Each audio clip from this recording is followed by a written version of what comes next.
24th, Friday. I'm Mitchell Englander, the chairman of the committee, and I'm joined by my colleagues, Councilwoman Jan Perry, and the Honorable, the newest council member, Joe Buscaino. So thank you very much. We're going to jump right into this on item 1, Mr. Clerk. On the back counter. Good morning, John White, City Clerk. Item 1, motion Buscaino Englander directing the fire department to report relative to the impacts of its deployment plan on the communities of Council District 15.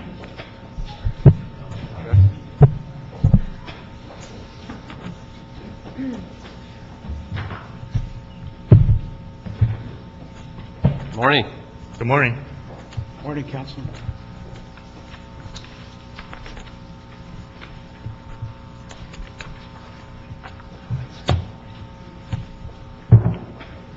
Item 1, if you can discuss the deployment and what's been going on in CD15 as requested, and give us an update on the modified coverage plan and how that's being affected there as well from July through October 2011 on that 4-month report.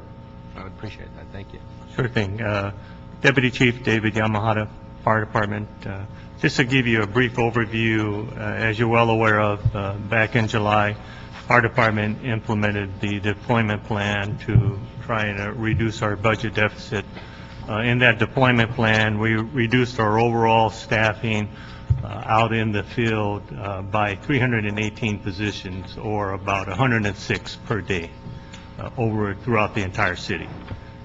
Now, in terms of Battalion 6 itself, or CD15, what we like to do in terms of answering your question, in reference to CD15, basically that's a majority of the harbor area. And so we'll concentrate just on Battalion 6 or the harbor area for this oral report today. Thank you. Overall, in the harbor area, the harbor lost 16 positions each day, or for a total of 48 overall. Part of those 12 positions were Squad 48. That was actually closed prior to the deployment plan, so we lost that staffing back in July of 2010. So in terms of the deployment plan, if you look at it, you're actually looking at only 36 total people for the harbor area. Now, in terms of response times, in looking at it, we have a certain threshold. What we, for this report, what we're looking at is the EMS first response, since that is the majority of our calls. About 80 to 85% of our incidents revolve around EMS incidents, and with that, we decided that would be best to get a picture of exactly what the impact of that deployment plan was for the harbor area. In looking at, starting with some of your fire stations, looking at Fire Station 36, our goal is for an EMS resource to be on scene within 5 minutes, and our goal is to meet that 90% of the time. Prior to the deployment plan, Fire Station 36 was doing that 69% of the time. After or with the implementation of the deployment plan, we saw a little drop of 3%, so they're doing it 66% of the time, so not that much percent. If you look at the entire harbor area, the biggest impacts that we saw for the EMS response was at Fire Station 48. Prior to pre-deployment, we're responding or meeting that goal of 90% or 5 minute, 78% of the time. For the record, can you identify where 48 is located? 48 is 16. Got it. After the pre-deployment, we saw the biggest drop in that. It dropped from 78% of meeting that 5 minute threshold down to 60%. Next in line was Fire Station 49. Previously, they were meeting the goal of 5 minutes. 60% of the time, we saw it drop below 50%. What we need to clarify, too, is in these areas, although we did see a reduction in response time, if you look at the overall number of incidents, and again, this is for a 6-month period, the number of incidents over that 6-month period is not very big. If you look at 48s, during the 6-month period, you're looking at 570 incidents. Overall, that's not diminishing. If you look at 49s that had a large reduction in response times, during that 6-month period, they responded to approximately 80 EMS calls. With that, just a couple questions, and I'll turn it back over to my colleague as well, unless there's other questions from the other council members. Looking at some of the Adams numbers and citywide, there's been some significant both benefits and what I will call liabilities, but some serious issues in lapse of coverage. But what this has done is given the fire department a tool to actually analyze those numbers, as it was suggested when the Adams first came out. And I know we haven't yet brought back the final statistics from the 6-month numbers to the committee, and so I wanted to ask if you're taking into account a holistic approach, a citywide approach, to look at and analyze those numbers, but use it as also working with UFLAC and others, and working with the various battalions to figure out redeployment efforts and answer some of that, and perhaps how you, and I know it's premature at this point, but what plans are being developed now under what's being proposed and discussed in Fire Stat, and how that might address it, if at all, and if you have any comments on the latest in terms of all of those questions. But I understand, knowing full well that the numbers yet from the 6 months haven't come back, right. So I appreciate it. You're absolutely correct, Council Member. What we are analyzing the ADAM program. One of the nice things about ADAM is that what it does is it allows us to kind of play around with resources. Based on what the information, the data that we received during these past 6 months, we can look at where we might be able to move resources around to better serve the overall community throughout the entire city. What we did was, rather than, not only did we rely on the ADAM program, we also try to get feedback from each of the fire stations. Chief Rueda, who's our bureau commander for Emergency Service Bureau, tasks his chief officers to survey each fire station to get some input in terms of what the deployment plan was having on their particular fire station, and try and get input from that. It was all collected and put together, summarized, and what we did was we compared it to what the ADAM software program was providing us with in terms of overall response times and so forth. That way you have statistical data that shows one thing, and then you have the boots on the ground, or the individuals that are actually doing the work providing input that helps identify or better describe what's actually happening out in the field. With all this information, we're currently working on some possible redeployments or moving some resources around. Now, before we finalize that final redeployment, we will meet with the various labor organizations, both UFLAC and the Chief Officers Association, so that they understand what we're doing and why we're doing it. Excellent. Well, thank you. And go ahead and turn over my colleagues. Yeah, thank you, Mr. Chair. Thank you so much, Chief, for the update. Quickly, before I get to my question, you talked about the ADAM software. Explain to us the boots on the ground, overall report that you're getting from the boots on the ground, because obviously, you know, sometimes the ADAM software does not really fit on what's going on with out in the field. So what does that entail as far as getting the input from the firefighters for each respective station? Chief, you want to report? Yeah, Mario Rueda, I'm a deputy chief with the fire department in charge of our emergency services. Some of the things that we saw come back from the automated deployment program showed changes where we hadn't made any changes. So there were things that required explanation. We did a survey of all of our battalion chiefs and received reports back so that we could see both what the data was showing and what the experience that was occurring in the fire stations. Obviously, the input we received in the fire stations went well beyond response times. ADAM measures response times. The information we received from the field also factored in potential, things that they were seeing risks in their communities, and also workload. So those are some of the things that are additionally being factored into moving around elements of resources in the department that might hopefully shore up some of the gaps that we've already seen and that we already know exist in some of our communities. Thank you. I understand there's been a total net loss in my district of 36 total firefighters. How has the new deployment plan taken these communities into account as far as these understaffed stations? Again, we're looking at response times, trying to improve those response times.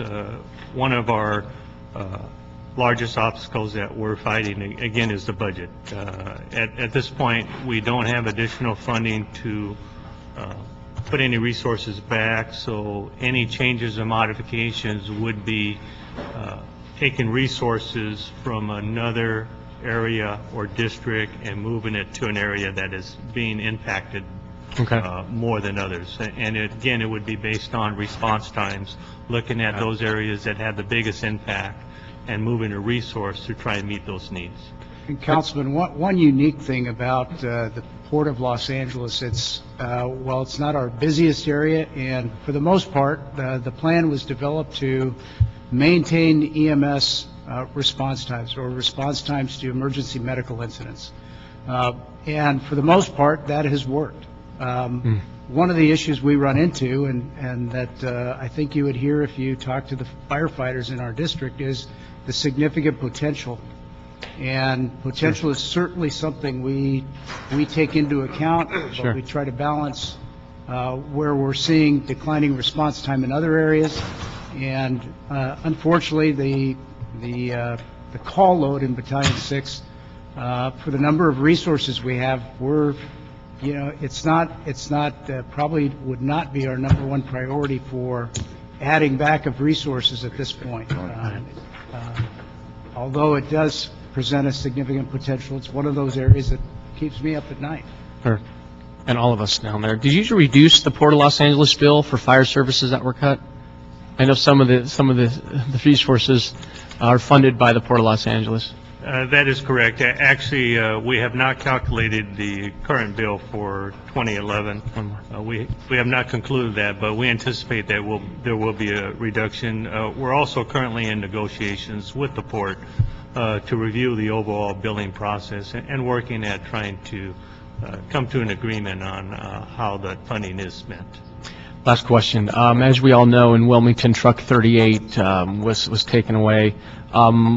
With the closure of Truck 38, and the Wilmington community has been very vocal since its closure, what has been the response times for Truck 38 in the Wilmington community? The average response time for a truck into the Wilmington area today is nearly 7 minutes. It's 6 minutes and 49 seconds. And we're meeting that goal we're meeting that 84% of the time. When we ran that data in the computer with the truck back into Fire Station 38's first in, that response time declined or improved by about 2 minutes. And so a significant improvement for a truck response that performs certain functions, rescue, other things in a given district. So that is a significant improvement within that first in district. Okay. And I know between San Pedro and Wilmington, some response times may vary. But if a truck in San Pedro is not available, what would be, where's like the next nearest truck? Would it be Wilmington, Harbor City, or vice versa? Harbor City. Harbor City. Harbor City is our Fire Station 85, would be the very next truck company. Mr. Chair, I'd like to get a report back from the fire department, having the port contribute to divert the overall cost of bringing a ladder truck to Station 38, if I may. What I'd ask is if we can, we'll instruct the department to issue a report back to look at that, but also look at it from a citywide approach on what's happening citywide, to bring that back with the update on when we go through the Adams system as well, Okay. if that's okay. And so we can look at that as overall the citywide approach, and I think that's critically important. I appreciate that you brought that up. I also want to say that the fire department, we have the best fire department in the country, bar none. I'm really proud to be the chair of public safety and have the finest fire department. We do far more with less than any department in the country. And while when you talk to either the Command Officers Association or the rank and file and the boots on the ground, and they're frustrated, they should be. The general public should be frustrated because the fire department has been decimated over the last few years, given the current fiscal crisis in the city of Los Angeles, and we have to reprioritize our budget. And I hope that happens in this coming budget, that we look at fire safety, that we look at emergency safety, that we look at EMS, paramedic response, BLS, ALS response in the city of Los Angeles as a top priority, and restore those services. Because we can't maintain where we're at. We have to restore what's been broken. So I appreciate it. I look forward to the report back. I appreciate you coming this morning. Do my colleagues have any other questions? Any of that? Okay, we have one speaker card on the item. We do have a quorum. I've been joined by Councilman. Thank you. Thank you. Gentlemen. Thank you. I've been joined as well by council members Paul Krikorian as well as Dennis Pizine. Thank you for coming this morning, gentlemen. And with that, since we do have a quorum, we will be taking public comment as well today. We've gotten one speaker card on item 1. We're allowing 1 minute only because we do have council today as well on all speaker cards on all items today. And so the first one is Mr. Pat McCosker. Morning. Good morning. Wish I had more than a minute because I could go on and on this. But thank you for this motion. I really appreciate it. It's right on target. Thank you for the motion regarding fire stat. We have a problem not just in CD15 but citywide. We've got 6 months of statistics now that show that we're at about 60% both in EMS and non-EMS first responder getting on scene. We're supposed to be there within 5 minutes 90% of the time to meet the minimum national standard. There isn't a single fire station district in the city in which we're getting there within 90% of the time in 5 minutes. We're not meeting the standard not only citywide but in any single district. And it's critical in the harbor. That loss of the Hazmat unit down there when we've got the the second greatest terrorist threat, with the port and all the chemicals and whatnot that are there to human life. I mean, we absolutely need that Hazmat unit. We absolutely need to restore what we've lost in Wilmington. That needs to be the focus here on restoring resources, not just moving them around, not giving Adam a second chance to spread what we have now even, thinner around the city. Please work with us. We're looking forward to working with you in the budget. Thank you for the 2 motions that you made. Appreciate it. I got a Real question for the public comment. quickly regarding on the hazmat. You mentioned the hazmat. Is there any hazmat operation at the port with the Port Authority? I believe that there is, and let me say this about that since I have just a moment more to talk. The port has lots of money to spend, and we witness that when we go out and we drill alongside the port police. They have the absolute finest equipment. They're well staffed as it should be, and I believe they also have some hazmat capability, but very little expertise in it. But do they have hazmat with the fire department like we have at the airport, or is it totally separate? Well, they're totally separate. Here's what I'm getting at is and we're seeing this with the police department too. We're starting to duplicate the effort, and the best funded department is... Like our fireboat is paid for by the harbor. What I'm asking for is if hazmat could be paid for by the harbor, since the harbor is an area we could use. It can be, and it should be, but it's not adequately staffed, so... Okay, that's all. Thank you. So when we show up now, if the guys are even in quarters and able to jump on that rig, abandon the other rigs, and show up, even then they don't have enough manpower to make a proper entry and to do all the things that a properly staffed hazmat team should do. We can't have a dialogue. Okay. I don't want to cut this off, but I just want to get that answer. No, I'm glad that you did. Hazmat's been relocated to the northern end of the Hazmat's been relocated to the northern end in South Los Angeles. So I understand the chief advised me that when there's a hazmat call in the port, there is a Harbor City unit that will respond while the hazmat is en route to the call. Okay. Thanks for the clarification on that. Thanks. Okay. I've got two items that I wish to take on consent. It's item number 2, which is the Board of Police Commissioners report relative to the donation of 10 bus shelter advertising spots. Move that. And any objection? Item number 3, another item for consent, Board of Police Commissioners report relative to payments rewarded the total amount of $50,000 to claimants information leading the arrest and conviction of the suspect in the murder on July 24, 2010. Any objection to that? So moved. We're going to go ahead and take item 4. Mr. Clerk? Item 4, motion Parks Labange requesting that the Police Department and the City Attorney report relative to the Department's policies concerning the release from impound of vehicles driven by unlicensed drivers. With that, if we could have first the LAPD to come up and present what was presented first at this committee last time. There's been some clarifying language. And let me, before they begin, let me just say not only to the chief, but to the deputy chief who's been working just as hard on this tirelessly. The assistant chief, the assistant chief. Yeah, there's another star on that. There's one more star. And say that I truly appreciate it. I think I speak on behalf of the entire committee when I say that you have been doing a tremendous job in reaching out to all the various constituencies and community groups. This has become a very divisive issue, and I believe that the police department, and particularly the chief's office, and their staff, and particularly Chief Mike Moore, who has been working tirelessly on this effort to present the best public safety option available to them in taking all of these issues into consideration. It's been very difficult. I know that you've had countless meetings throughout the entire city and have been working tirelessly on it. I do appreciate it. I understand there's clarifying language that has been submitted after it came to this committee. It's been presented to the Police Commission, and I appreciate that you've come back to this committee with the updated changes, if you will. Thank you, and good morning, Councilman and other members of the Public Safety Committee. Assistant Chief Michael Moore with the Office of Special Operations. I'm joined this morning by Officer Don Inman from Emergency Operations Division. He's going to be my wingman here with this PowerPoint. I hope to provide you this morning with an update as to what has transpired since our last appearance before this committee, and a matter that is now being contemplated by the Board of Police Commissioners, which will be, we believe will be was on the agenda for this coming Tuesday's Board of Commission meeting, and that they'll be receiving further input regarding some most recent developments regarding a legal argument relative to these protocols.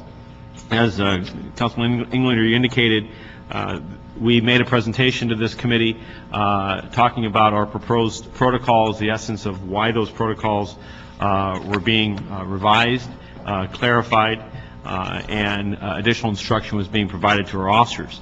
In looking at the background, and please forgive me, I have about 10 slides. I hope to move quickly through these, and what I hope to do is give a brief primer for those who may not have heard the earlier presentation. This presentation, by the way, will largely mirror the presentation that was made before the Board of Police Commissioners on the 14th of February.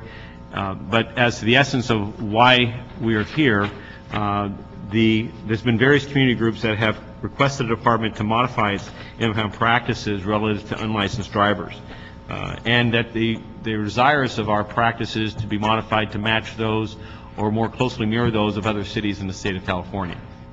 As we discussed that with them, we also received a report by the Inspector General's office in December of 2010 that found that reported and asserted that there was confusion and uncertainty amongst some of our officers and supervisors as to what our impound practices were and the basis for those. We looked and researched our orders and prior instructions, and we found that there was room for improvement, and that is one of our core values, is quality through continuous improvement. And that we found in this area that there was clarification that was needed, that there was further instruction that was needed, and that these practices could be improved, especially as to their consistency across the city of Los Angeles.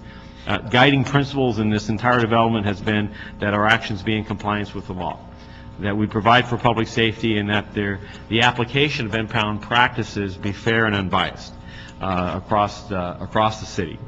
Recognizing that the impound itself is a tool. It's a practice that is accomplished by police officers across the city tens of thousands of times each year. It's generally in concert with an unlicensed, suspended, or revoked driver who's involved in some type of traffic offense that can also occur at traffic collisions and other circumstances.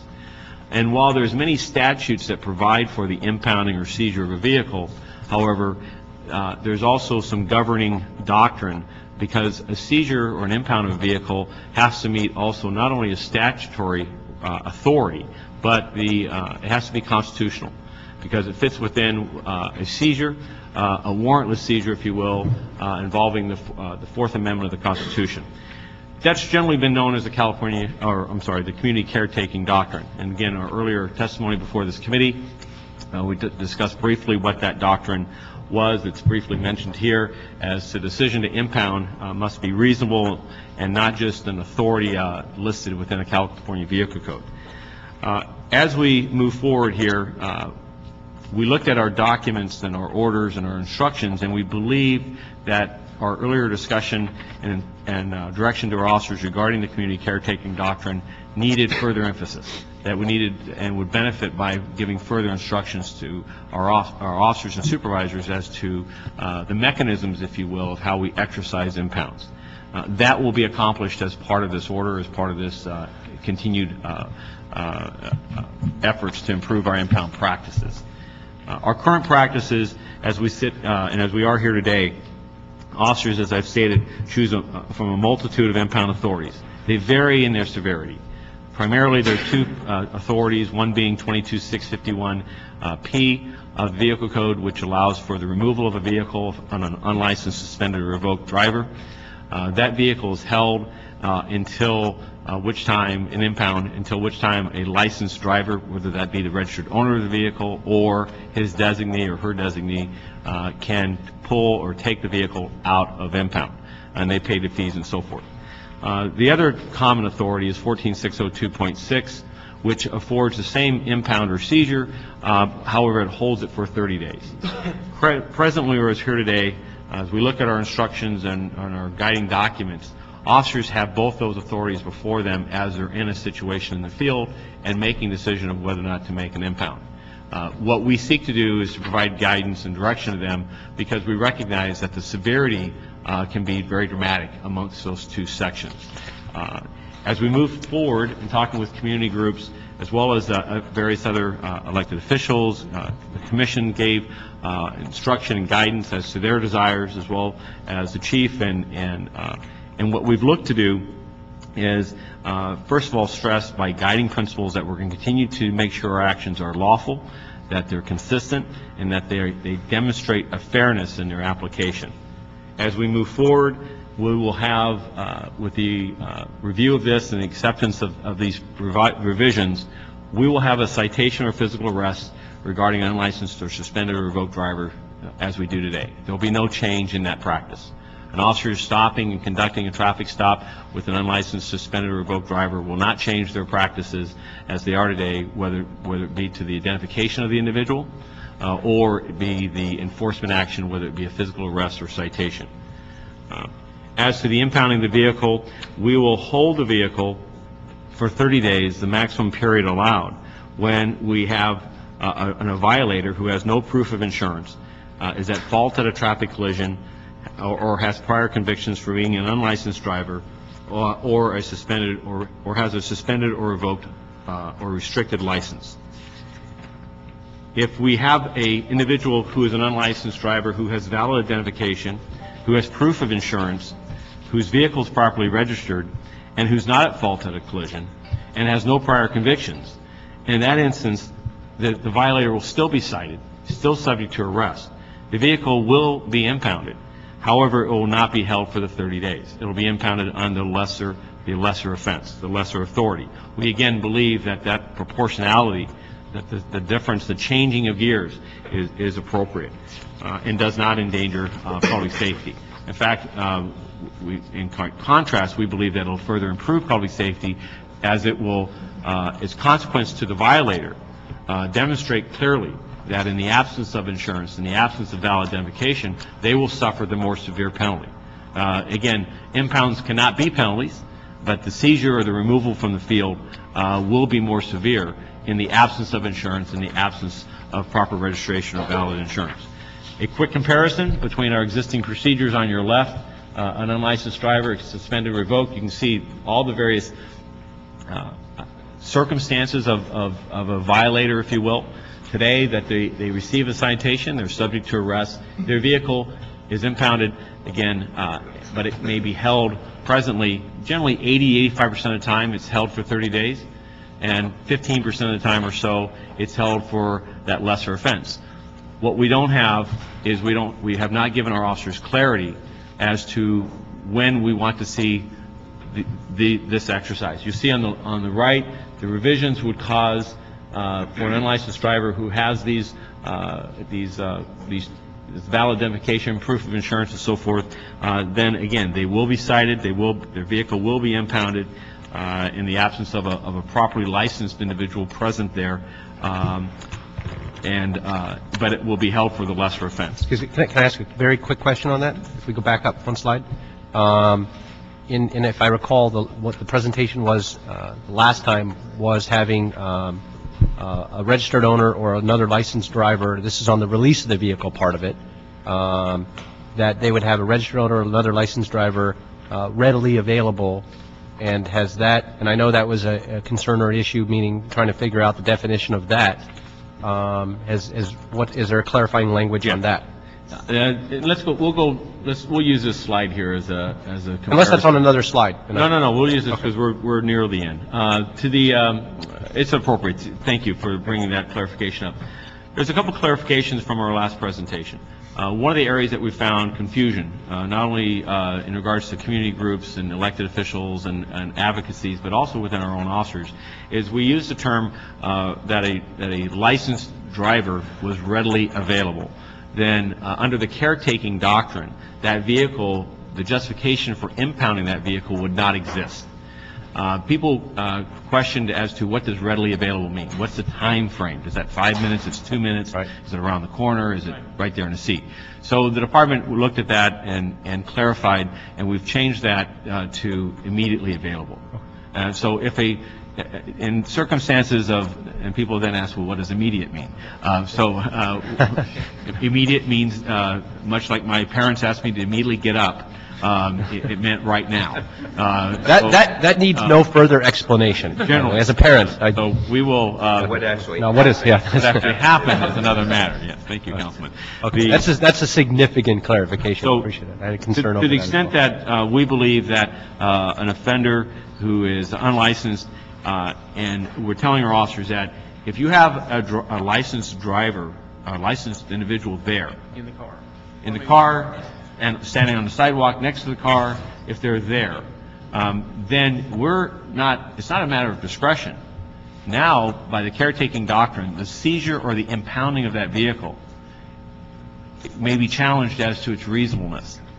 Because, again, the courts are reminding law enforcement through the Cornelius decision that the impounding of the car is not an automatic, that the reasonableness of it has to serve a caretaking process. And that if you have a licensed individual there, then that seizure is no longer reasonable. Now that seizure needs to be done with the overview of the court. Now, I'm not an attorney, but that's just kind of my, if you will, a layman's interpretation. But for our officers' instructions, we clarified it from readily available to immediately.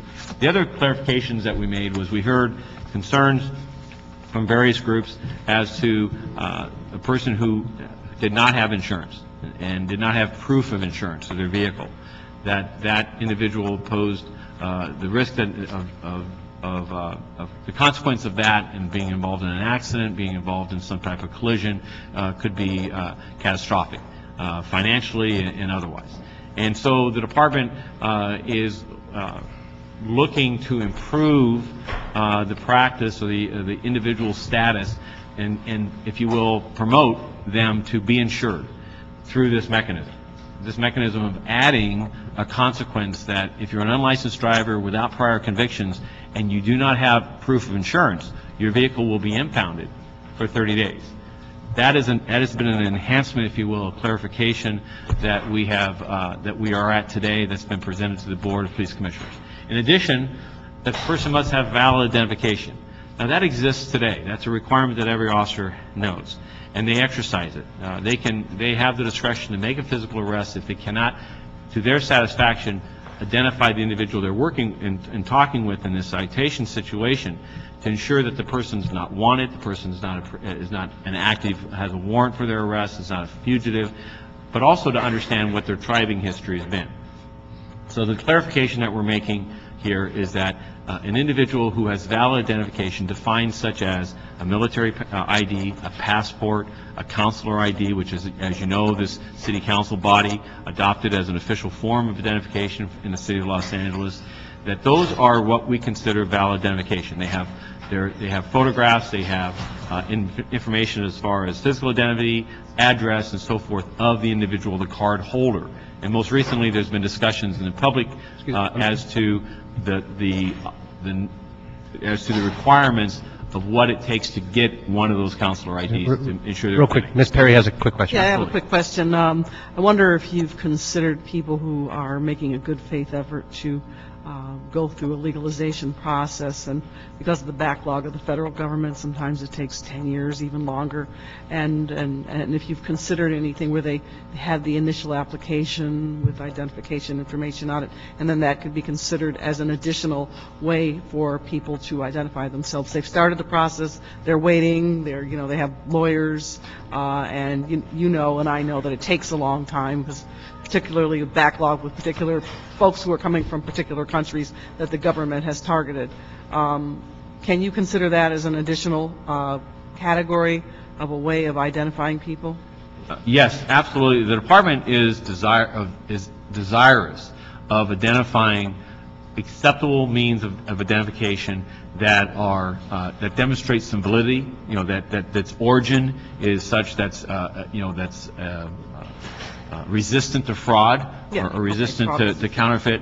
We believe the consular IDs, which are issued, for instance, the Mexican consulate here in Los Angeles, a very good vetting process, is the best means for an individual who's seeking resident status in Los Angeles.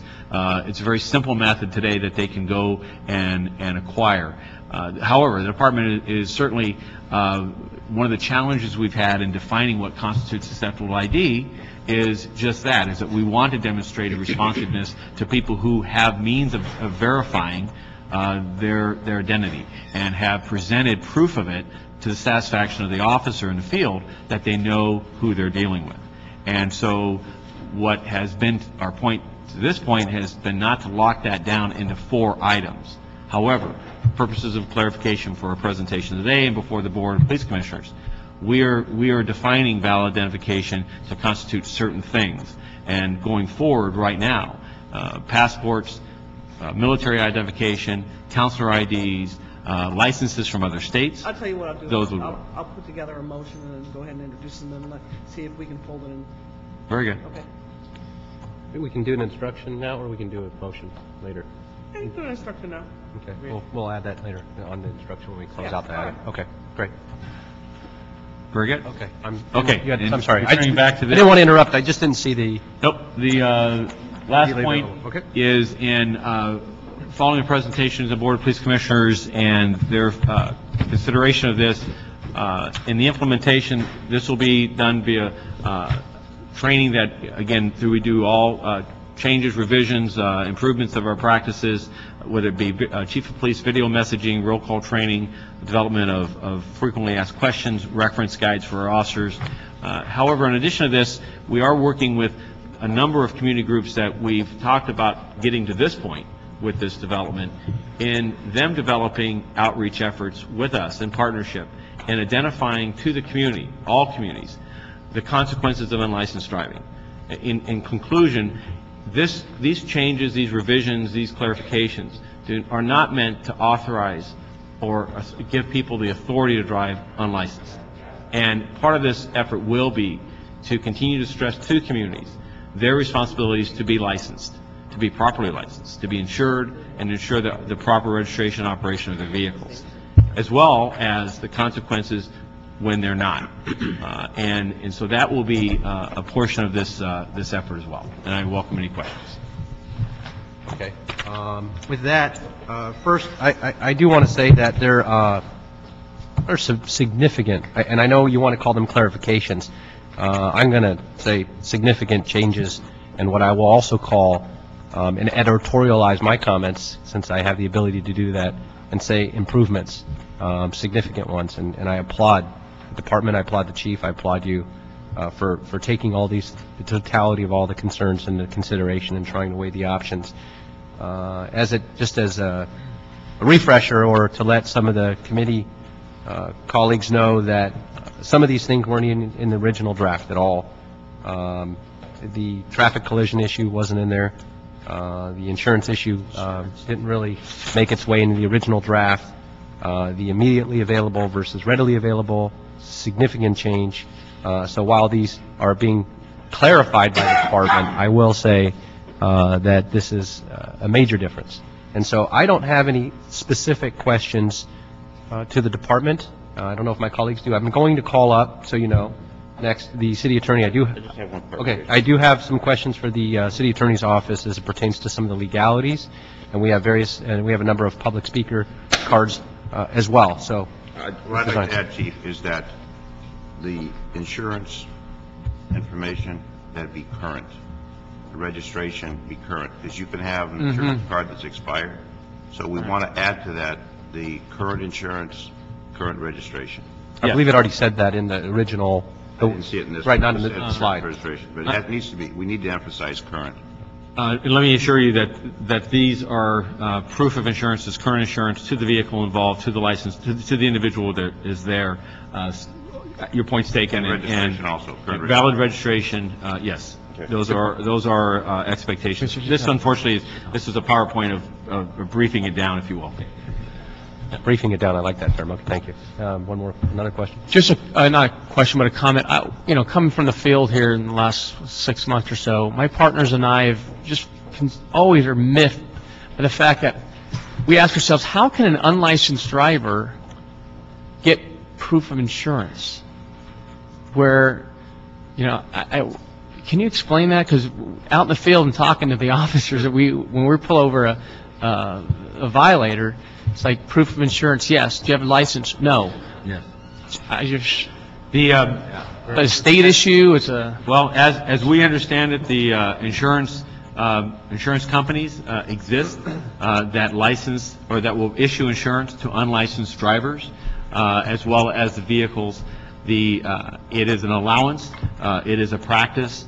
We have been given specific companies' names in the state of California that practice this.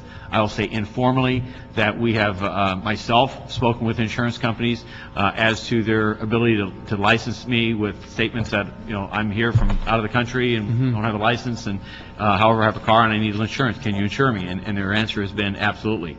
And so there are instances in which officers have stopped individuals who are unlicensed who have proof of insurance cards issued to them, and we believe that those we're led to understand that those are valid and that they are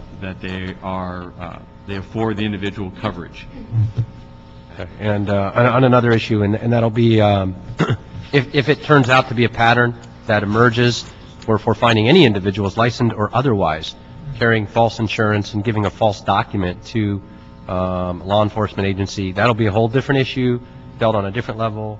And if those insurance companies start to emerge to give false paperwork, I think we'll deal with that swiftly and start looking at that. And so if you can monitor back, if there's anything to report back in the future on if we start obtaining false insurance information. If I might clarify on this, we have talked with the National Lawyers Guild and the ACLU specifically on this issue, that this is an area that's ripe for fraud, and we have asked them, as they have promoted that this practice is a valid one, that they share and the responsibility in protecting those individuals who would seek insurance, who are unlicensed, that they share in the responsibility to ensure that those are valid contracts and that they're contracts that are not defrauding and victimizing those individuals. Right. And so this is a shared responsibility, and one that we feel, frankly, is not one for the department unless it's a criminal matter of fraud, but rather one that they share as an advocacy for these various groups. Okay, what I would just ask then is, not as a formal instruction,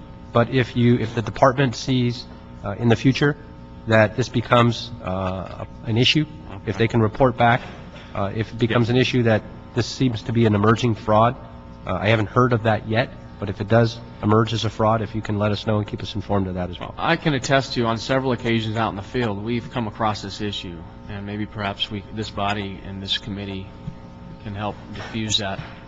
Well, I would suggest if we could get the State Department of Insurance, we do have a state insurance commissioner, to give us a briefing, actually, because I can see someone going to business, sell you insurance, and then you have a claim, and they're gone. Right. And they're ripping off the people on both sides. So we should maybe contact State Department of Insurance to get a... Do you want me to make that a formal instruction when we're done? Yes. I'll add that as well. Okay. Well, when we're all done, we'll go ahead and sum up all the instructions. Thank you. Yes. With that, if there are no more questions for the department, I've got some questions for the city attorney and legality, and then we've got public comment. So thank you very much.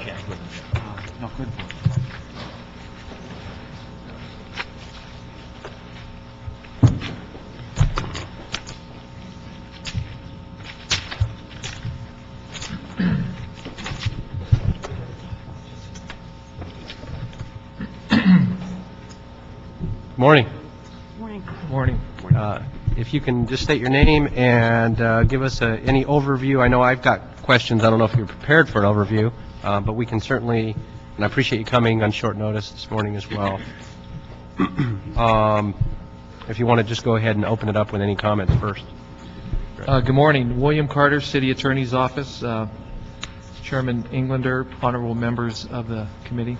With me this morning are Heather Aubrey of our Police General Counsel, as well as Todd Leong, also of our office. Both are here and prepared to answer questions, not only with respect to the proposed LAPD impoundment policy, but also there is also a pending or existing lawsuit. The last time we were before this committee, I believe it was on January 13th, the chair and others directed the city attorney's office to prepare a summary of a lawsuit, the Laura lawsuit, and we did present or submit this morning a summary. I think it updates where we are with that lawsuit. It does reflect somewhat on the one of the impound provisions at issue, in particular Vehicle Code Section 14602.6. I'm sorry, it's the Juan Jose Salazar case. I misspoke. That's the case. It does address some of the issues relating to the Vehicle Code Section 14602, but it is not directly on point to some of the issues we'll be talking about today. But in response to the direction from the committee, we did submit that report, and it hopefully will inform the committee and others the status, and Mr. Leong is here for that. With respect to the proposed policy, the city attorney's office role is not to direct any policy or direct the specifics of that particular policy, but rather to review whether or not there is authority for impoundment or not, and whether or not there is a particular time period under which the impoundment should occur. The issues that we have looked at are specifically looking at two sections of the Vehicle Code. One is 22651, and the other one I mentioned, 14602.6.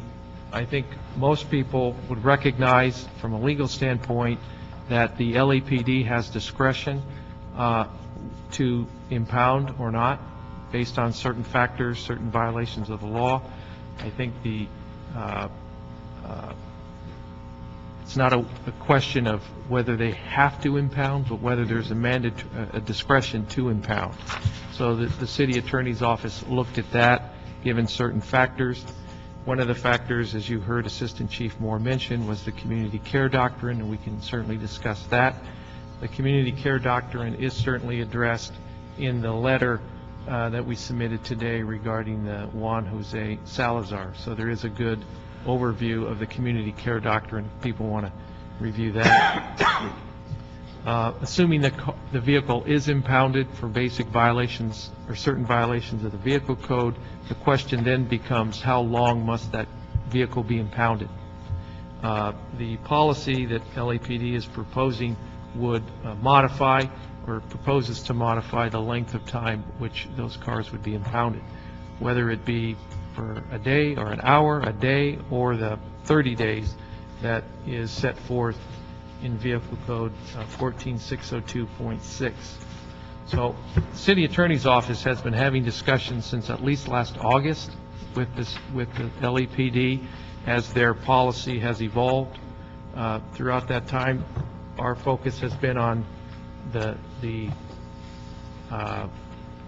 whether or not which one of those two sections would control, 22651 or 14602.6. As LAPD's policy has evolved, the City Attorney's Office position would be clarified. I think the most recent version of the policy, I think, was submitted to this office. I'm not sure, Deborah, you can correct me if I'm wrong, if it was last month. It'll be the end of January. End of January. February. End of January after the January 13th. And as you'll see, the LAPD did make significant revisions to that policy. Prior to the last Police Commission hearing, which was on February 14th, we did receive a letter from the California Legislative Council Bureau in which they opined on what they believed the applicable vehicle code section should be, and it focused primarily on when a driver who had never had a license his vehicle or her vehicle was seized. That was the focus of our attention over the last few weeks, because when we appeared at the Police Commission, we did receive that letter. You may or may not have seen that letter from the Legislative Council Bureau. It is dated February 11th, 2012. It is entitled Unlicensed Drivers 1200017. I believe that is how they identify those letters. To the extent members do not have that, we're willing to share that. It is a 7-page letter. It is drafted by a Mr. William Chan, Deputy Legislative Counsel, and he has drafted this letter in response to an inquiry from a Senator Bill Emerson. And in response to that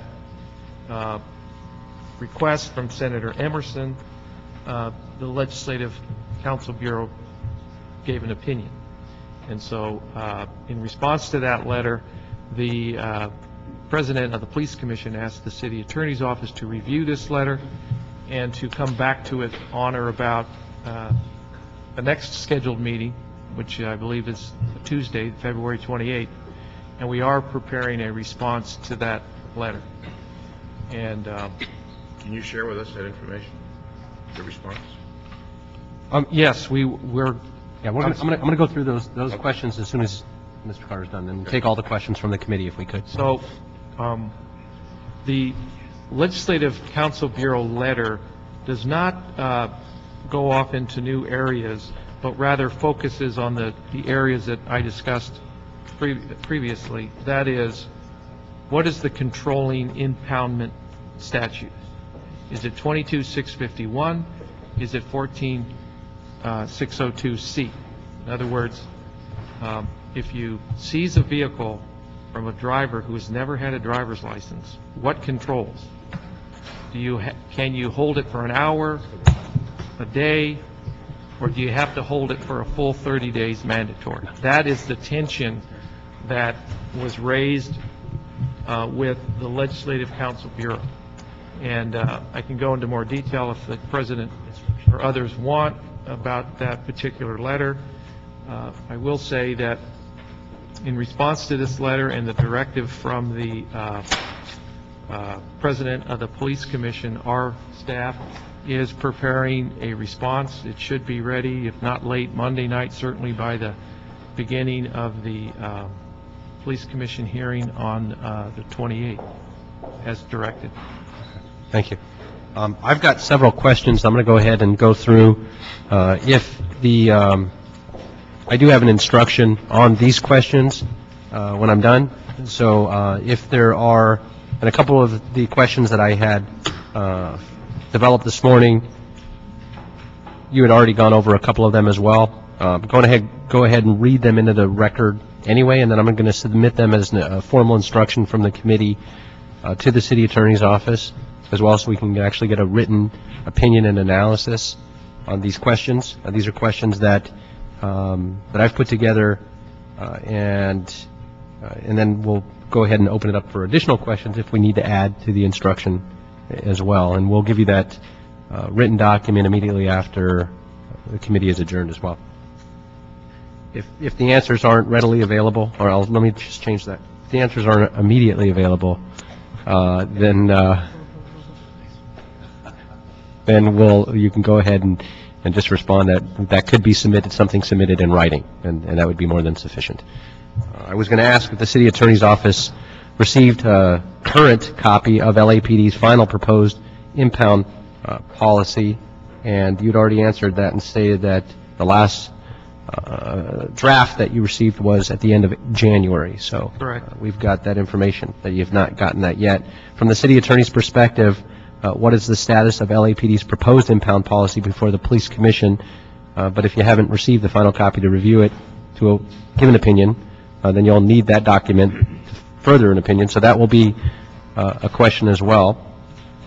As the City Attorney's Office rendered a legal opinion regarding the proposed LAPD impound policy to the Police Commission, again, that question hasn't been asked formally, but you don't have the current we don't have proposal. We are in draft form. We will have a final response to the Police Commission, if not late on Monday, certainly right. on Tuesday morning before the Commission. Do you have, and just for clarification, you stated the response, but the response is only to the question that the Police Commission has asked on the legality from the Legislative Bureau. That's it. What I'm suggesting is a response from the City Attorney's Office on their legal analysis and opinion based on what's being proposed by the Police Department to the Police Commission in the change of policy. Yes, we'll have that too. That analysis That'll as well. be included, okay, yes. Got it. But how do you write that on Monday if you haven't seen the latest? Oh, we do have the draft that I believe the Assistant Moore presented today is the one that you just got? Okay, that you're responding to? I think that's the one that we saw in late January. I think that the version that I understand that was presented today by Chief Moore is the one that we have been reviewing, I believe, post-January 13th public safety meeting that we received in late January and are looking at now. Correct, Deb? And that's the current one that's been presented to the Commission? That's under review? Correct. No other changes? Chief Got Moore it. and Okay. I think both Chief Moore and I agree that we have the latest version. For the record, the latest version was presented to the Board of Police Commissioners on the 14th of February, and it's public. It's available to the public as well as the committee. Okay, so the one on the 14th, let's refer to that. Just ensure that it's the one that was presented to the Police Commission on the 14th, just for clarification. And the analysis is based on that. And that's what we're working off of. And I know, obviously, since January 13th, when Chief Moore and myself appeared before this committee, obviously there's been significant... I'm going to give all these to you in writing, and it's actually going to be on the as a formal request from the committee as well. So if you can certainly take notes, but I'm just so you're aware. And just going through these quickly then, has the City Attorney's Office received and reviewed a copy of the official letter from the California Legislative Council Bureau dated February 11th? You've already stated you do have that. You're writing the analysis. So correct. In the Legislative Council Bureau letter, the Deputy Legislative Counsel focuses on the question whether local government has the authority to establish a policy authorizing the release of an impounded vehicle driven by a driver who has never been issued a driver's license and who does not have a prior conviction for driving without a valid driver's license prior to the end of a 30-day impound period under circumstances not specified in subdivision B, D, F, or H, or section 14602.6 of the Vehicle Code. So in short, the Legislative Council's Bureau found that the local authority does not have such authority. Specifically, the Legislative Council's Bureau opined that when a peace officer impounds a vehicle of a driver who has never been issued a driver's license, whether impounded under Vehicle Section 22651P or the 14602.6 section, controls the impoundment of the vehicle, which must be impounded for 30 days. So the question will be, is the Legislative Council Bureau's opinion in this statement correct or not? And so I'll give you that as well, because that's going to go back into your draft that you're already reviewing in the previous question. So I think that clarification will exist. I hope. In answer to your question, I believe that is what the Legislative Council Bureau found. Okay. That I believe is an accurate recitation of their finding. Yes. Okay. And so we'll request, again, that opinion in writing back to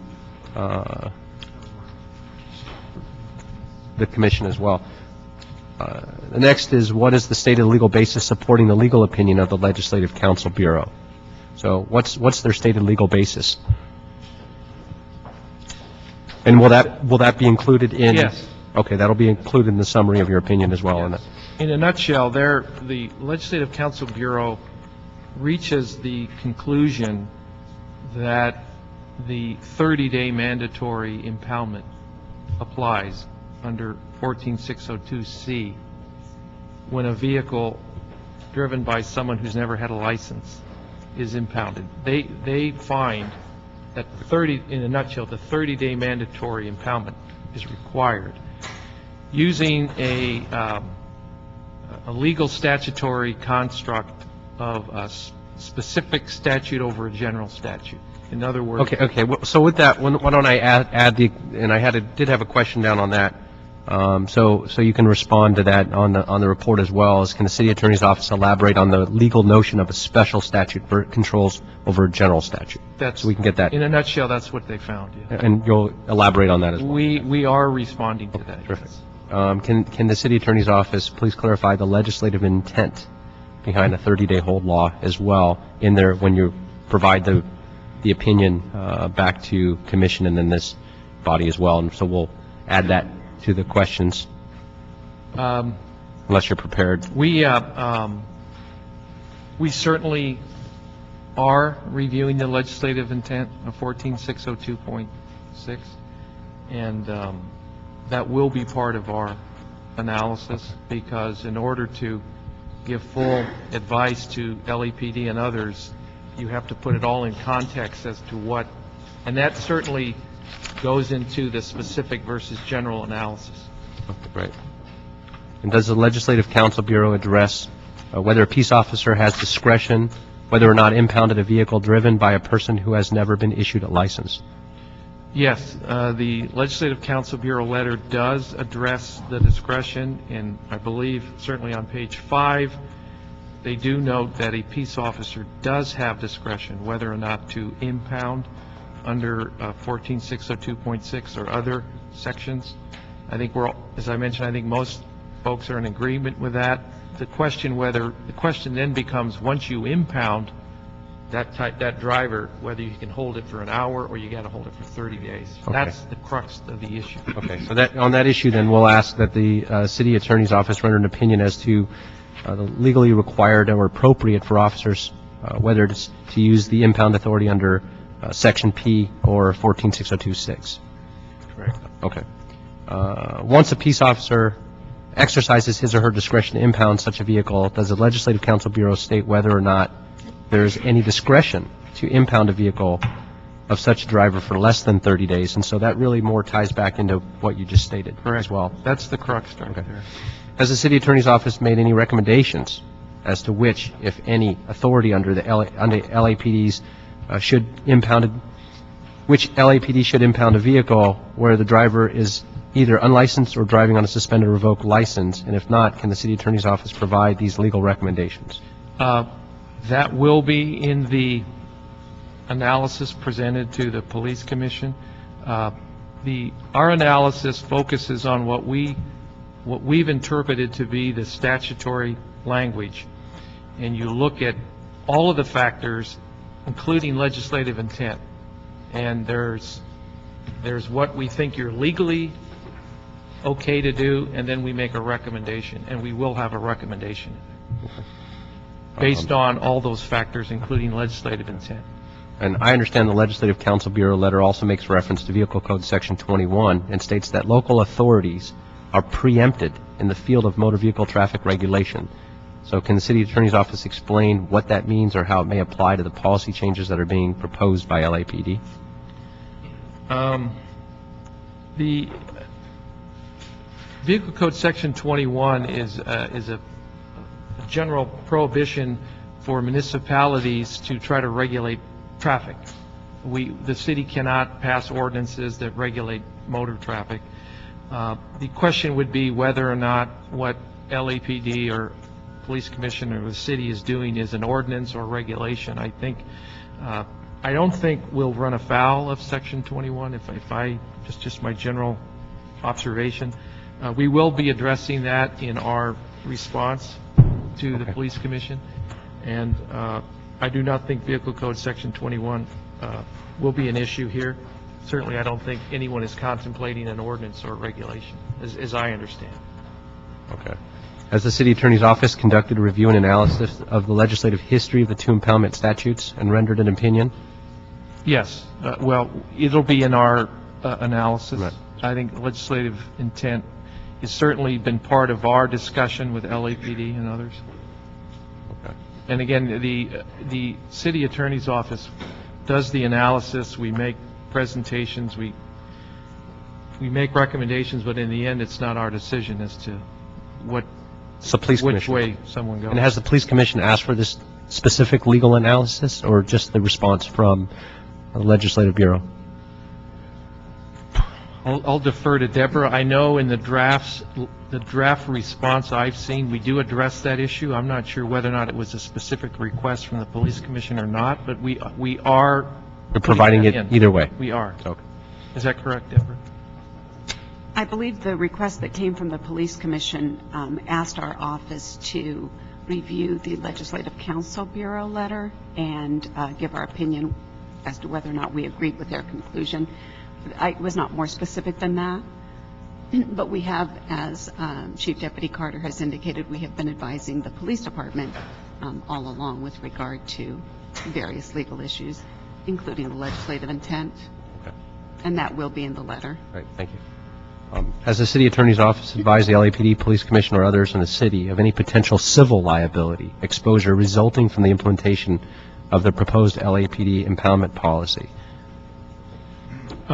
Yes. I know that as early as August of 2011, that certainly would be part of our discussion with LAPD and others. It's part of every discussion. As I mentioned, we'll do a legal analysis. We can determine what is legally allowed or not, factoring in all the other issues. We then would make a recommendation that we would say would reduce our potential civil liability. Obviously, anything that we do poses a risk. It's just the balancing of those risks and the factors that go into the decision.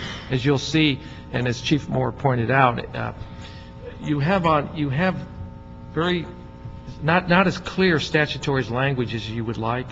You put on top of that this special versus general statutory construction, and then you put on top of that case law dealing with the community care doctrine and Fourth Amendment issues. So it becomes very fact specific. So it's going to be incumbent upon the policymakers and those who implement the policy. I've got a couple of questions on community care doctrine as well. So I appreciate you bringing that up. So I'll get to that in a moment. So then I'll ask the City Attorney's Office to prepare that opinion. I haven't seen the potential civil liability exposure opinion, and so I'll ask that in writing as well. And then moving on, in the brief submitted by the City of Los Angeles, County of Riverside, County of Los Angeles, City of Long Beach, City of Maywood, City of Escondido, City of Riverside, the Ninth Circuit Court of Appeals, upheld the district court's summary judgment ruling in favor of the Salazar defendants, finding that California's mandatory 30-day impound statute is valid and constitutional in light of the legislature's determination that such a temporary forfeiture is warranted to protect Californians from the harm caused by unlicensed drivers. That case went on to appeal, so I'm asking if you can explain in writing how the proposed impound policy or procedure changes that are being proposed may or may not conflict with the city's position in pending litigation, specifically the Salazar case, court litigation, its Miranda companion case. Yeah, I believe in the letter today that was submitted, there is some discussion of that, but it's not directly on point to the impoundment policy. And I'm not sure if Todd would like to comment on that, but we can certainly respond. And my concern on that is what it does to those pending cases as well, and on what's being proposed, if anything at all. And so I'd like that analysis. The LAPD has stated that they are making these policy changes in part to comply with the community caretaking doctrine, as you just mentioned. Recent court decisions mandate this. Since these decisions are unpublished, can the city attorney's office let us know what court decisions say the city must change our policy, if any, and so to include any court cases that suggest we shall change these policies? That would be helpful as well in that legal history. In the Ninth Circuit on Salazar and Miranda case, as you'd mentioned, and it's mentioned many times, the city attorney's office, can they confirm that the courts have not ruled that there are anything incorrect about the current LAPD policies pertaining 30-day holds? In other words, has there been a ruling by the Ninth Circuit or any court that LAPD current policies and our 30-day policies are actually correct? Have we won those arguments at all? And so that would really springboard from the previous question, just to close that loop. I can defer to Todd if you'd like a response today, but certainly we'll have that in our written response. Okay. And two final quick questions, and I know we're getting very tight on time, and I still want to go to the speaker cards and allow my colleagues an opportunity as well. So could the plaintiffs of the Miranda litigation and their counsel point to this proposed policy changes as evidence that the city has revised its position and now agrees with plaintiffs that the city's current unlicensed driver vehicle impound policy is incorrect under the law and violate the civil rights of persons? And so I'm asking again, it's just a reiteration, in essence, from the previous question on consequences that might affect those cases. And then finally, we've seen repeatedly how the failure to impound increased risk of injuries and death. This has been stated throughout the media, particularly over the last several weeks.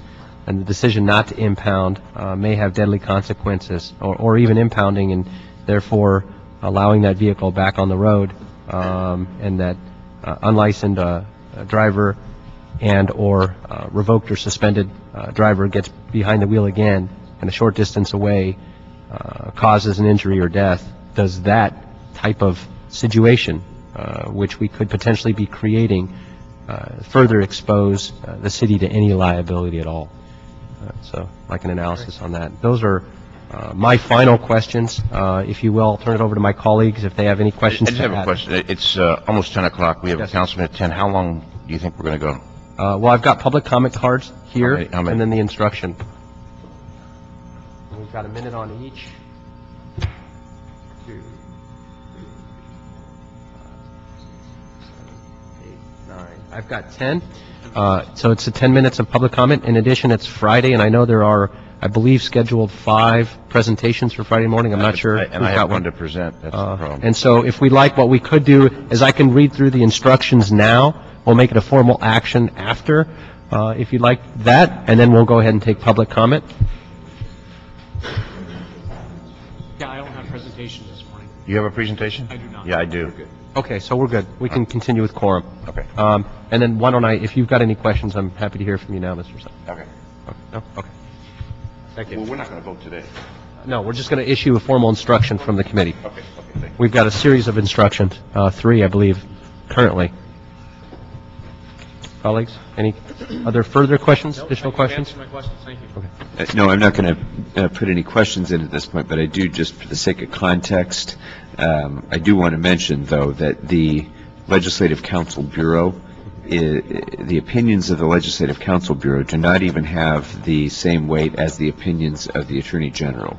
The Legislative Counsel Bureau is the law firm for the legislature. So I think it's important to know that when Senator Emerson asks for the opinion of the Legislative Counsel Bureau, this is only the legal advice that Senator Emerson is getting for his lawyer. It has no binding effect or authority. And it's interesting, but I am going to look to the city attorney to provide the advice that's relevant to us. Correct. And so I appreciate that clarification. But the city attorney, while they've stated those legal opinions from the Legislative Bureau, they'll then analyze if those are actually correct or not, and then give that opinion. So it's really not so much the legal weight of the opinion as much as the opinion itself, if it's factual. Correct. Okay. With that, why don't we go ahead and take public comment, and then we'll go ahead and issue the instructions. I appreciate your time and patience in coming this morning as well, so thank you very much. Thanks so much. Thank you. Let me just state further, while they're walking away and we're waiting for the speaker cards, we'll go ahead and go through. We mentioned earlier that and I would be remiss if I didn't share this, that the public safety branch of the city is both the police department, the fire department, and the city attorney's office. Yes. And the city attorney's office has been further decimated with budget cuts and is working overtime and around the clock on furloughs and tirelessly. So, Mr. Bill Carter, if you could share that with Mr. Tutanich as well, that we truly appreciate your services and effort. Thank you. All right, first I'm going to call in three at a time, if we could. Don Rosberg, Tia Kunze, Carl Bergquist. And since we're tight on, and I apologize for the shortness of time, we do have counsel, so we'll go ahead and strictly enforce the clock, but if you could go ahead and start in that order, that'd be terrific. Thank you very much for coming this morning. Thank you. My name is Don Rosenberg. My son was killed by an unlicensed driver in San Francisco who his car was impounded for less than a day. He got the car out and he continued to drive until he killed my son.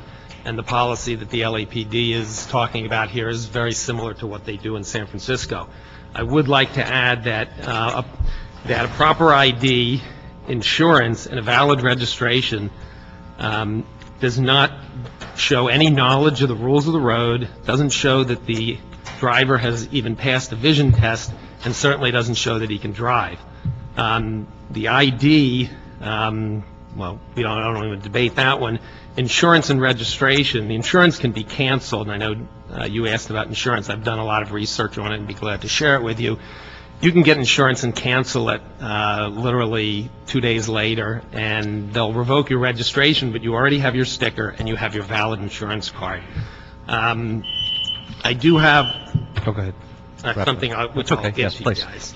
And if I could, real quick, just to comment on that, you have gotten a lot of media attention on this, and I just want to personally thank you for taking the time, share our concern with and thoughts about your loss as well of your son, but taking the time to actually speak out and share your opinion, it's heart-wrenching, I'm sure, and there are many cases like this, but as a parent too, I just wanted to thank you for going out there and putting yourself out there and taking a lot of time on this issue. Thank you very much. I just wish someone had done this before my son was killed. I agree. So thank you. Appreciate it. Okay, please. Thank you. Good morning. My name is Tia Kuntz, and I'm representing the ACLU, the National Lawyers Guild, and the UCLA Downtown Labor Center. And I am speaking to the memo from Ledge Counsel that argues that all impounds for lack of a driver's license must occur under Vehicle Code Section 14602, which requires impounds for 30 days. There are two sections, as we know, of the code authorizing impound under such conditions, and Ledge Counsel in that memo argues that only one matters, right, the most severe, 14602, and they're wrong. The Police Commission will take this up, as we've discussed, on the 27th, next Tuesday, and I want to inform you now of the effect of this memo on considerations of Chief Beck's proposed impound procedure, and that effect is 0. The ACLU, NLG, and UCLA Labor Center have read the memo and arrived at what I'm sure is the same conclusion the city attorney will arrive at. Ledge Counsel just got the law wrong. local law enforcement can and do have authority to impound for less than 30 days for two reasons. A plain reading of the two sections, 22-651 and 14-602, do not conflict. And if you don't believe me, you can believe the California Court of Appeals, which spoke directly to this issue in California Highway Patrol versus Superior Court. Thank you very much. And I have brought along letters Okay, in you can legalese submit those. explaining exactly what I just said, which I'll Perfect. submit. Great. Please. Thank you very much. Yes, Carl Berkowitz with the Coalition for Humane Immigrant Rights of Los Angeles. We're here to say that we do have many concerns with this, but we think it is a step in the right direction. The procedures announced by the LAPD, we expect it to pass the Police Commission on Tuesday.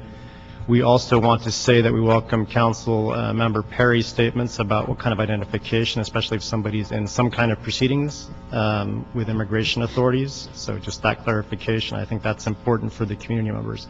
In the end, the proof will be in the pudding. How many community members are affected by this? How many cars are no longer impounded? And we think this is for public safety. So we just want to state that for the record. So this is a public safety as the issue as the LAPD has expressed.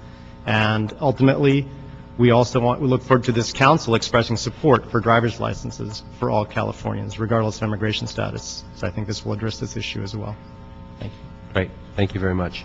The next three cards are Marissa Nuncio, Gilbert Salcedo, and Cynthia Anderson Barker. And just state your name for the record. Good morning. My name is Marissa Nuncio. I'm a member of the National Lawyers Guild. LAPD is rightly reconsidering its procedures on this important issue, and council members really should allow the issue to remain LAPD's decision. Given the broad exclusion of those with priors and the immediately available language, however, in the proposal, we think the proposed changes do not go far enough to address the problems and abuses that we've seen under the current procedures. But models exist for improvement. For example, at all DUI checkpoints and at traffic stops in San Francisco, Berkeley, and Oakland, reasonable time is allowed to call a licensed driver to pick up the car. Oakland allows an unlicensed driver to legally park the car and sign a waiver of liability so a licensed driver can pick up the car. Both San Francisco and Oakland limit the scope of time within which to exclude those with priors from relief. And under these models, there's been no reported decrease in public safety. Thank you very much. We have to take the next. Thank you very much for coming this morning. I appreciate the comments. Yeah. Good morning. Gilbert Salcedo, attorney with the National Lawyers Guild.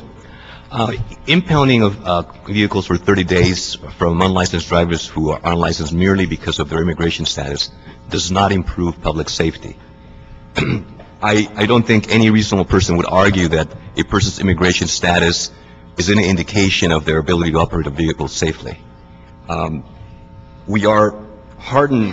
Ultimately, the solution would be to license provide the opportunity for every driver to get a license who can pass the DMV test. And we are hardened by the Charlie Chief Beck's pronouncement on that issue, and Mayor Villaraigosa and Sheriff Lee Baca in support of driver's license for all Californians who can pass the driver's test. However, that will take time. In the meantime, the Chief of Police should be allowed to make the adjustments to their enforcement of their procedures to enforce this law without interference from this committee and without interference from the City Council. Great. Thank you very much.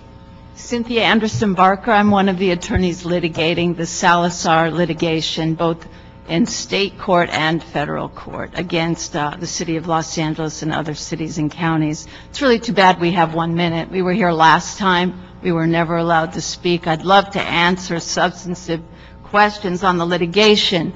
But meanwhile, I'd also like to ask that this committee vote to have Councilman Englander recuse himself, because from this research we have done, it appears that he's accepted over $13,500 in campaign contributions from the Official Police Garage Association between 2009 and 11.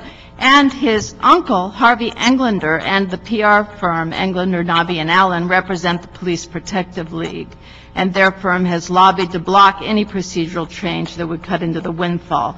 And Eric Rose, a partner in the Englander firm, lobbies for the league. So there's a community out there that feels Thank you very much. corruption. We'll go ahead and take the next three. So thank you very much.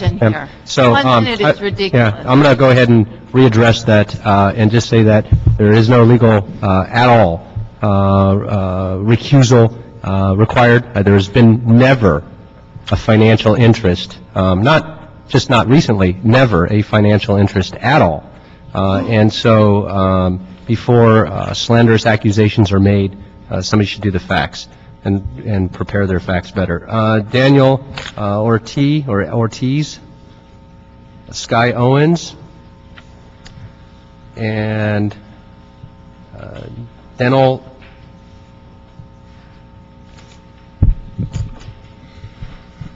Alabasclu.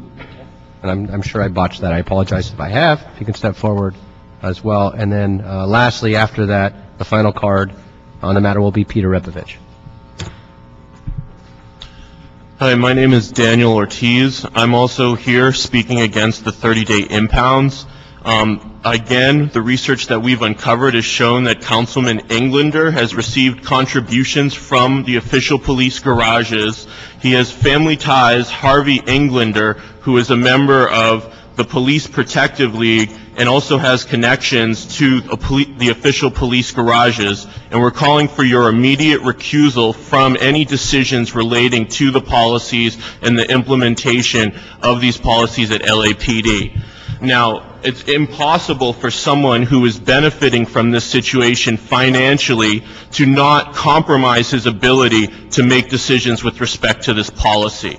We've seen you inflame racist sentiments in this city specifically for your own personal, financial, and political gain, and we're here today to call you out on it and to tell you that you need to recuse yourself from any decisions that have to do with this policy. Thank you. Your time is up. And so finally, in readdressing that, once again, you're incorrect and actually factually wrong. So, and the next speaker, please. My name is Sky Owens. I'm a member of the National Lawyers Guild and a volunteer at the Free Clinic for victims of the LAPD's 30-day impound policy. The proposed policy has two problems which I'd like to address. One, that it's not sufficiently clear, it's convoluted and confusing, both to the police officer on the ground, the client, and during the impound hearing subsequent at the station. For example, the insurance issue. When you have the assistant chief say that the insurance is valid and the council doubts that, how much is a police officer on the scene going to doubt when a driver says that his insurance is valid? We've done plenty of research, which the assistant chief alluded to, that insurance is often valid and can be valid. Another is that the policy does not address the concerns of the community. People who have insurance, registration, ID, and everything, if they are ticketed once, they immediately go into the bad driver category, even though they still have insurance and are still attempting to comply with the law. Great. Okay. Thank you very much for coming this morning. Okay. The final speaker, Peter Repovich.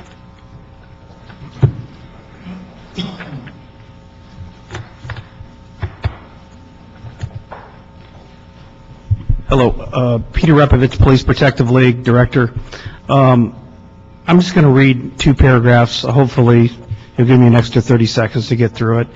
We're going to have a letter that I will distribute to council that will explain our total, complete position, but I want to put a couple paragraphs on the records if you'll indulge me. The League has repeatedly stated publicly and privately with the department representatives that the department does not have the legal authority to establish a policy mandating sworn employees to release a vehicle driven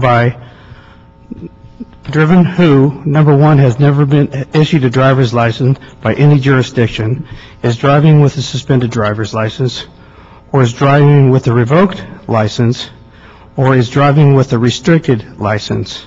We have taken the position that once requirements of the judicially imposed community caretaking doctrine are met in those cases, the California Vehicle Code mandates impoundment of the concerned. I'm sorry, Peter, I've got to be fair and cut you off as I have every other speaker. So I appreciate that. If you can submit that, if you have something in writing. I certainly understand that, but we'll get it to you in writing. Thank you very much. I appreciate that. And finally, we've got three formal instructions then from the committee. The first will be that this committee requests the city attorney, with the assistance of the police commission, provide a written response, legal analysis of the questions raised today. Further request the police commission consider the city attorney's legal analysis at its earliest opportunity, and request the police commission not to make any policy changes on this matter until they consider the city attorney's legal analysis on the issue. That formal instruction will be in writing immediately after as a communication from the committee to the commission as well as the city attorney.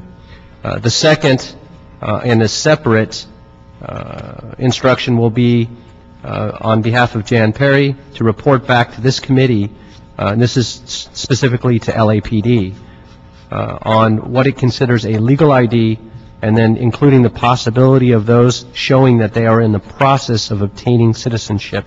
And so if they can report back specifically and separately on that item. And then the third being from Mr. Zine, specifically to the CLA, to report back on the State Department of Insurance as to insurance fraud, and in writing a report about the false